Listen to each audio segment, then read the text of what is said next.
G'day legends, I hope that you're doing really well. Now, today we're going to look at a few videos and then we'll talk about some changes on the maps and some other bits and pieces as we go. So, we've seen a lot of videos and reports recently of Russia using more of their Fab 500 bombs and making, different variants of these that what we saw, say, in like Mariupol in the beginning of this war. So, let's have a look at some of these videos of these weapons. Now, this is said to be one dropped in the Kharkiv area as well, or multiple being dropped, as we see these large explosions. Oh, we just missed it. In here, at the bottom of this map. And these are huge bombs. Video and stuff always takes away from the actual size of an explosion like this. And then we see this one, and this is a crater left, apparently in Orikhiv in the Zaporizhia oblast here. And you can just see, compared to this adult in this crater, how massive this crater is in seemingly a built-up civilian region, although we never know what exactly is being targeted. If we just have a look here, look how huge these craters are. These are a Soviet-era gravity bomb that both Ukraine and Russian sources are now saying that Russia is adding satellite guidance systems to and wings to essentially make it a long-range glide bomb, meaning aircraft of the Russian aerospace forces can strike at Ukrainian targets without actually entering the air defense coverage area of Ukraine, enter Ukrainian airspace at all. As we've seen Russia really fail to gain air superiority, it is useful if they can sit outside of that. Ukraine say these are primarily being dropped by Russian Sukhoi Su-34 and Su-35 jets, although we know Russia do operate a number of nuclear-capable supersonic bombers, the Tu-160, the Tu-22, and these most often carry the Kh-55 cruise missile. Now, interesting, Ukraine had these bombs and these missiles after the Soviet Union collapsed, but in 2001, the US-backed program to promote nuclear disarmament of the former Soviet Union saw the last of these bombers dismantled. Now, this is from the Arms Control Treaty. Ukraine must finish eliminating its strategic arms by the start and implementation deadline of December the 5th, 2001. To date, Kyiv has destroyed 11 Tu-160 strategic bombers, 27 Tu-95 bombers, and 483 Kh-55 air-launched cruise missiles. Another 11 heavy bombers and 582 strategic cruise missiles were transferred to Russia under a 1999 agreement as payment for natural gas debts. In addition, all of Ukraine's 130 SS-19 intercontinental ballistic missiles and associated silos and launch control centers have been eliminated, as 32 SS-24 ICBMs and their associated infrastructure. Although all of Ukraine's ICBMs have been removed from their launch tubes and have been destroyed, Kiev must still eliminate 14 SS-24 silos and 3 launch control centers. Work to restore the sites fully is expected to continue until mid-2002. This comes after the collapse of the Soviet Union. Ukraine agreed to rid itself of nuclear weapons left on its soil by joining the Non-Proliferation Treaty as a non-nuclear weapon state and becoming a START party. In 1996, Kyiv announced that the last of its estimated 3,000 tactical and 2,000 strategic nuclear warheads had been transferred to Russia. Since 1997, under the Cooperative Threat Reduction Program, the United States has assisted Ukraine with dismantling remaining heavy bombers, strategic air-launched cruise missiles, and ICBMs, and associated silos and launch control centers.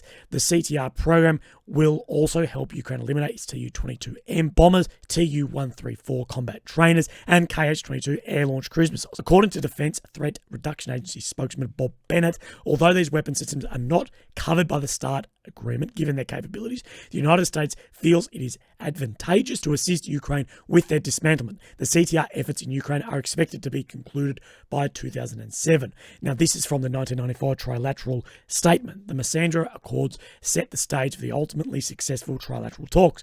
As the United States mediator between Russia and Ukraine, the three countries signed the trilateral statement on January 14, 1994. Ukraine committed to full disarmament, including strategic weapons, in exchange for economic support and security assurances from the United States and Russia. Now, this talks about security assurances for Ukraine and Russia, and Ukraine getting rid of some of the bombers that now Russia is using against them. Now, we'll go back a few steps. I need to set that to these bastardized glide bombs, with the navigation wings creating some sort of a Wish.com variant of an American JDAM.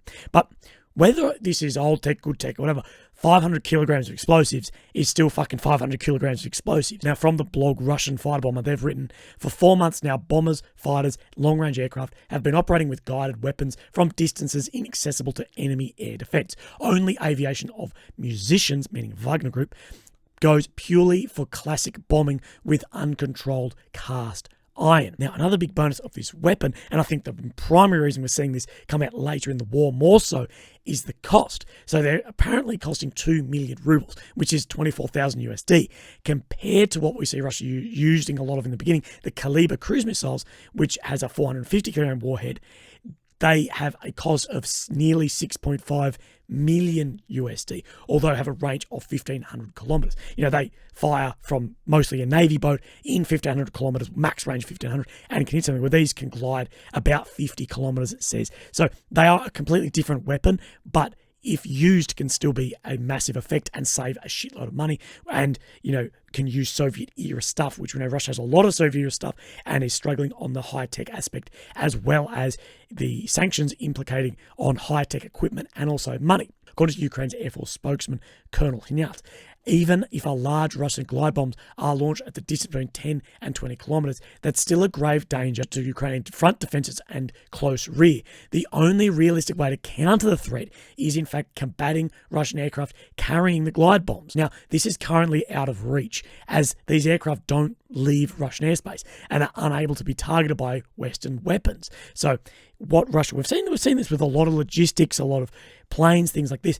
There's a hard border between, pre-Ukraine border and Russia of where the West will allow Ukraine to fire Western weapons in. And Western weapons cannot be used inside Russian territory. They can be used in Russian-controlled territory, but not in that actual Russian Federation territory from pre-14. So that is very difficult. So if these planes, logistics, whatever, sit in that, Ukraine has the option of using their weapons, their drones, their soldiers, their helicopters, but not in the case of using Western weapons to reach out and touch. So these aircraft are somewhat very safe in this region. Ukraine is saying that these are out of range of their defense, and the current jets and air-to-air missiles can't touch them. So they have pointed at the F-16s with AIM-20 missiles, air-to-air missiles, with a range of 100 kilometers, could be a game changer in this. But that said, I cannot see the US ever supplying weapons to shoot down Russian planes in Russian airspace. At least so far in the war, we haven't seen anything similar to that. And I'm not sure if we will actually see that continue. I don't think we have,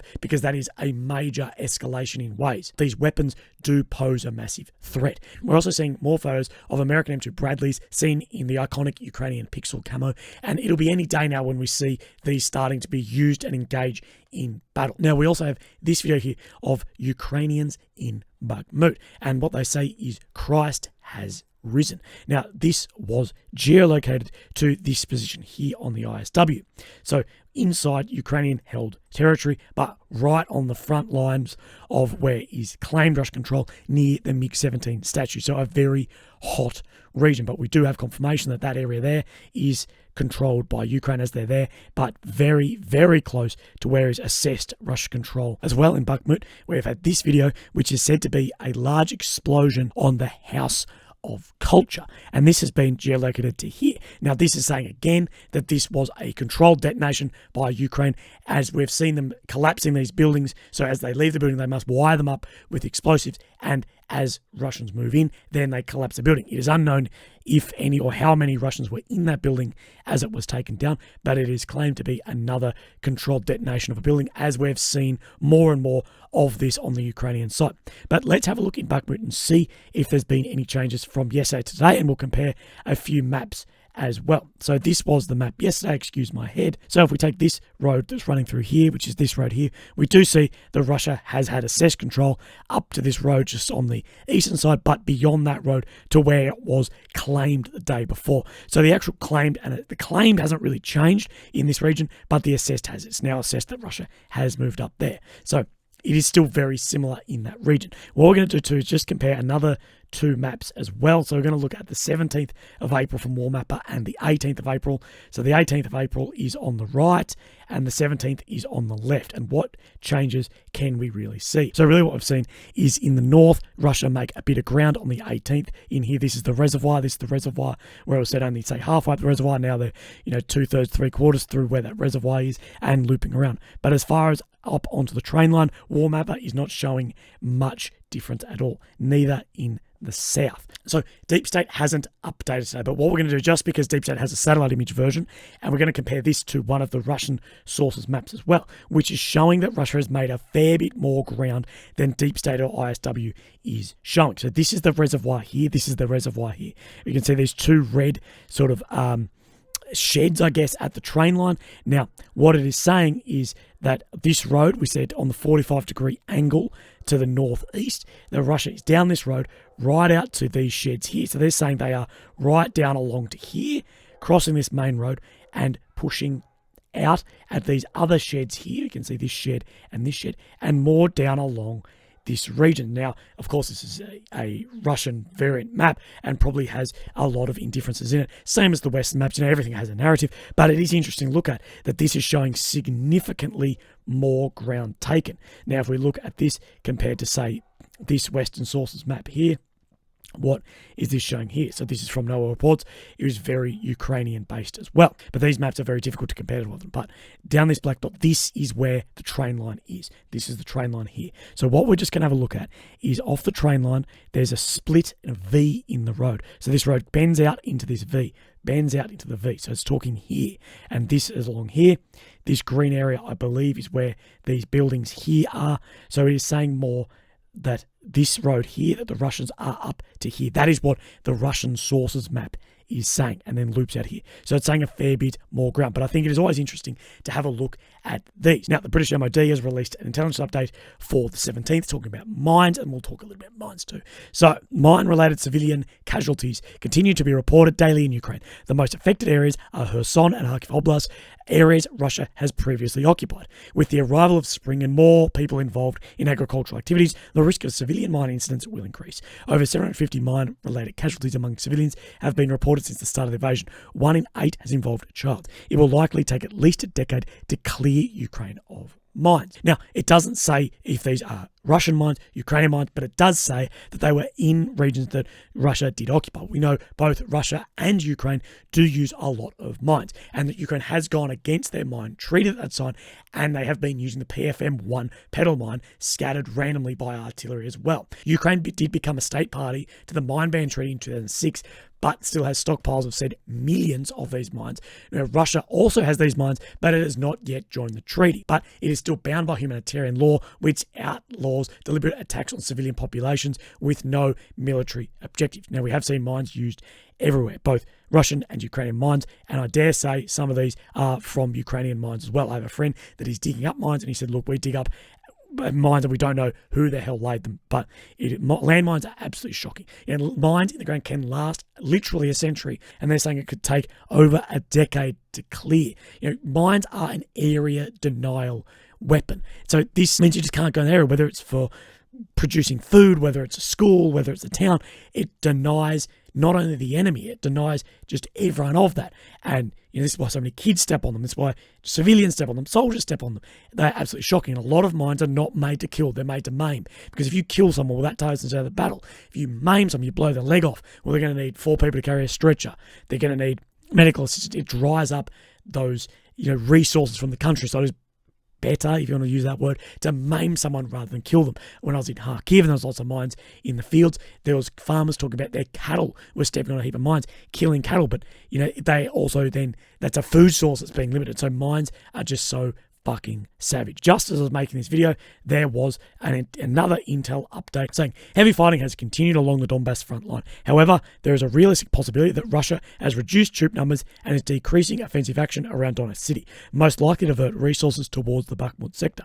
In Bakhmut, Russian MOD and Wagner forces continue to make creeping advances. The front line in the town centre largely follows the main railway line, which we've seen. Ukraine is generally holding Russia's envelopment of the south along the line of Krusakovo Street and the old main road west of the town. For both sides, the exact sequencing of any major drawdown of their units around Bakhmut has become a critical question, with Ukraine wanting to free up an offensive force while Russia likely aspires to regenerate an operational reserve. So it is a very difficult situation. There are, as I say, creeping gains, and we see that with their gains through Bakhmut every day from Russia. So that's the end of today. I'm sorry if we've gone off a little bit of a tangent. I hope everything makes sense, talking about the weapons being modified to get extra range and be used in some different capacity to save money. But yeah, I said I was all a bit all over the place. But look after yourselves. I hope you're doing well. If you'd like to support me, links below. Don't feel obliged. But otherwise, I will see you in tomorrow's. Okay, bye-bye.